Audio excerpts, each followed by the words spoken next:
thing that will probably surprise some of you is Lucky Charms cereal. It is not Irish. People thinking that English is the national language of Ireland. It's actually not. So today we are going to talk about a bunch of things that you think are Irish that probably aren't or aren't. I'm going to be very firm. Previously on this channel, we've discussed things that will offend Irish people, which is actually very little apart from getting our history wrong, which mostly just makes you look ignorant if you get it wrong as opposed to offending us.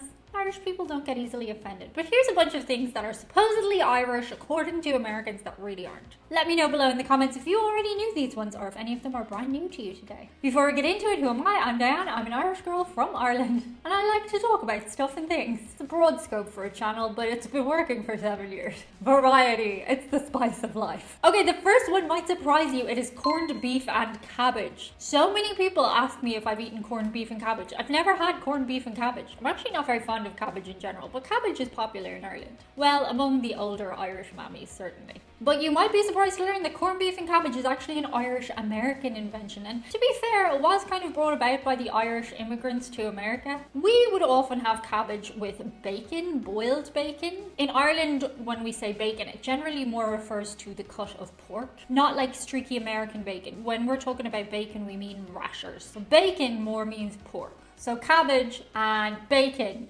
/ pork is more a thing in Ireland. Corned beef, however, was not historically a thing in Ireland. Certainly not by the working class. It was considered a luxury item, mostly exported to the Brits. It was expensive historically, you know? However, when Irish immigrants went to America and they went looking for their fine cut of pork, they found it was also very expensive over there. And so they came across this fabulous thing called corned beef, which was super cheap from the butcher. Jewish butchers in New York City were selling a thing called salted brisket, which was a type of beef, aka corned beef. We didn't really have that in Ireland. So we adapted over there and it became corned beef and cabbage when the Irish went to America. And henceforth, that dish became popular among Irish Americans, but it's not so popular in Ireland itself. You will find it in pretty much every Irish American pub in the whole of America, but not really in Ireland. We sell it to the tourists, you know? Next up, it's wearing green on St. Patrick's Day. Irish people do wear green sometimes on St. Patrick's Day, but we don't pinch people like the Americans do if you're not wearing it. Being an Irish person in Ireland is just enough. You don't have to prove you're Irish, it's enough to just say you're Irish. We also don't have as many green produce things on St. Patrick's Day as you guys do. We do dye our River Liffey green, but it's not actually as green as your green river that you dye in Chicago. On that note, just your general reminder, we don't call it St. Patty's Day. I know, I repeat myself all the time, but every year I just hear people calling it St. Patty's Day. You might hear us saying St. Patty's Day, but it's with 2 D's. There's no patty. Sorry, I know I'm repeating myself for some people, but I gotta throw it in. The next thing that will probably surprise some of you is Lucky Charms cereal. It is not Irish. I never had Lucky Charms cereal growing up and I am a big, bad, sugary cereal aficionado. The first time I got my hands on a box of Lucky Charms cereal, it was sent to me by an American. Thank you for that. But what actually surprised me most when I started looking into Lucky Charms cereal is they don't even use an Irish actor in the ads for the voiceover. They use like this fake Irish accent. That's why I think a lot of times when people come onto my videos and they're like, sure, your accent isn't even Irish. I'm like, that's because you're used to a fake American version of an Irish accent. The Lucky Charms leprechaun accent. Whatever he's doing, it's not Irish. It's like a bad imitation of somebody who watched Far and Away Tom Cruise, which was the most woeful Irish accent in the world ever. And like they played on that forever as the reference point. Ireland has the most accents per capita of anywhere in the world. You can go 5 minutes up the road and you'll get a completely different Irish accent, no less Irish than the one next to it. But it might surprise you to learn that Lucky Charms cereal is not on the cereal aisle in most supermarkets in Ireland. You generally have to go to the America section and it'll be there next to Marshmallow Fluff, which is the archetypical American product in the America section, which actually I learned is not something that most Americans have even tried. Marshmallow Fluff.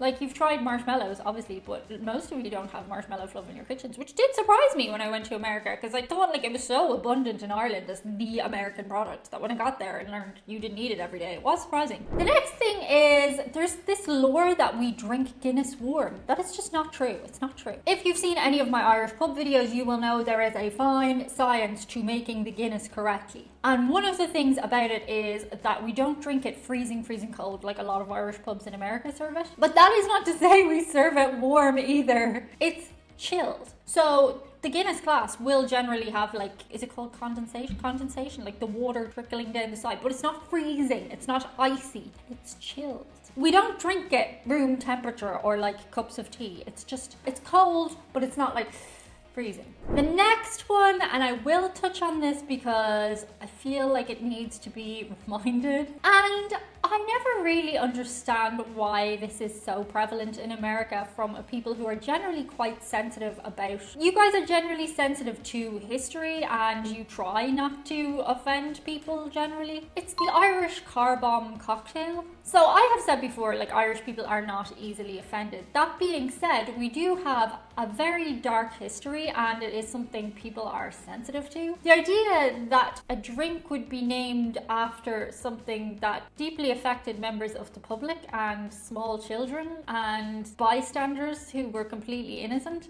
I just find it such an odd name for a drink from a people who are generally not as thoughtless. I think a lot of people are copping on to the fact that it's just not a good name for a drink. I've compared it in the past to calling a drink the 9/11 or whatever the name of the bomb itself was. You just wouldn't do it. It's just such an odd thing to do. And I don't know where it came from because it's just so prevalent, but also just doesn't fit with your culture or how you are as a people. And I don't know why it's still a thing there. It really is something that confuses me. But you will not go into an Irish pub in Ireland and ask for that. Like, people will be just like, get out. We do have a drink called a Jaeger bomb, but Irish car bomb, it's just such a weird name for a drink. I don't like it. And most Irish people don't like it either.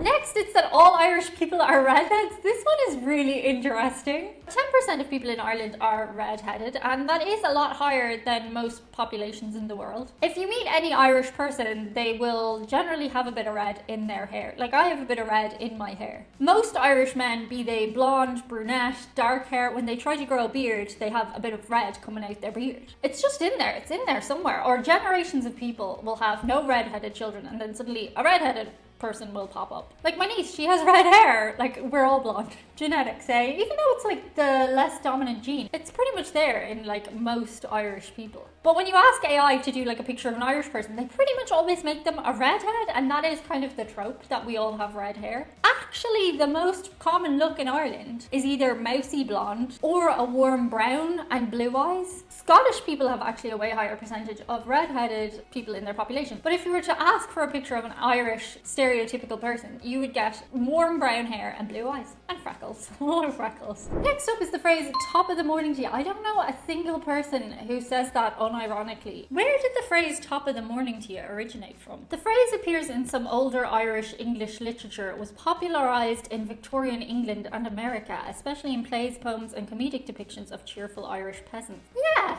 There you are now. Next up, people thinking that English is the national language of Ireland. It's actually not.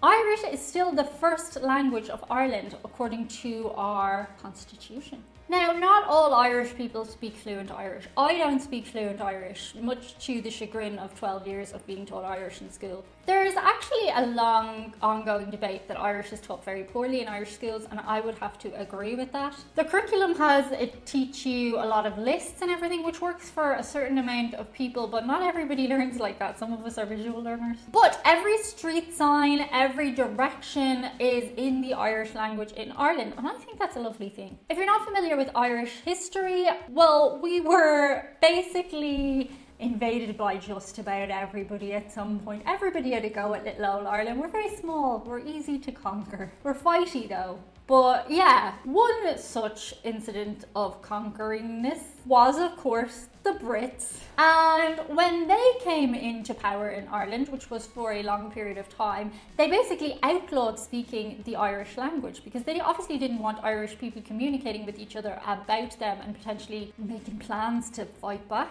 So if you were caught speaking Irish, you would be arrested and put in jail and God knows what else. Now, people still spoke it in little hedges in Ireland. They had little hedge schools, they were called. I know, it sounds like I'm making that up, but I'm actually not. They would have children in hedges, in hiding, and they would teach them in the Irish language. And also in these hedge schools, they would have mass conducted in the Irish language. So it is a lovely thing that it is still officially the first language of Ireland. However, that being said, said, with Britain now out of the European Union, Ireland is still the closest thing to the only country in Europe where the first language is English, though we technically don't have English as our first language.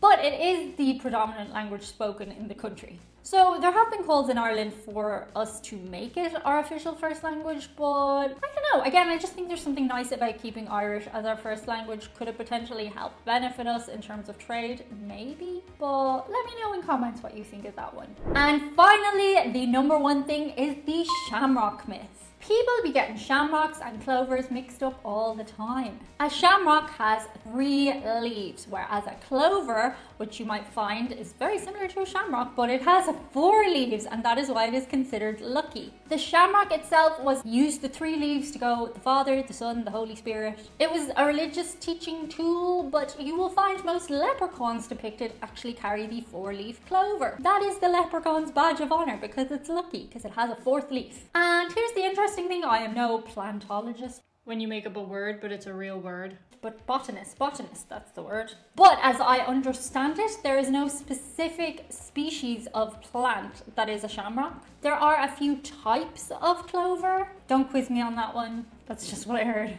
But it's fair to say the shamrock and the clover are both classically Irish, but they are not exactly the same. But yeah, that's a couple of things that Americans think are Irish that actually aren't. Let me know below in comments if any of these surprised you today. Thank you so much, guys. That's it for today. See you on the other side. Bye.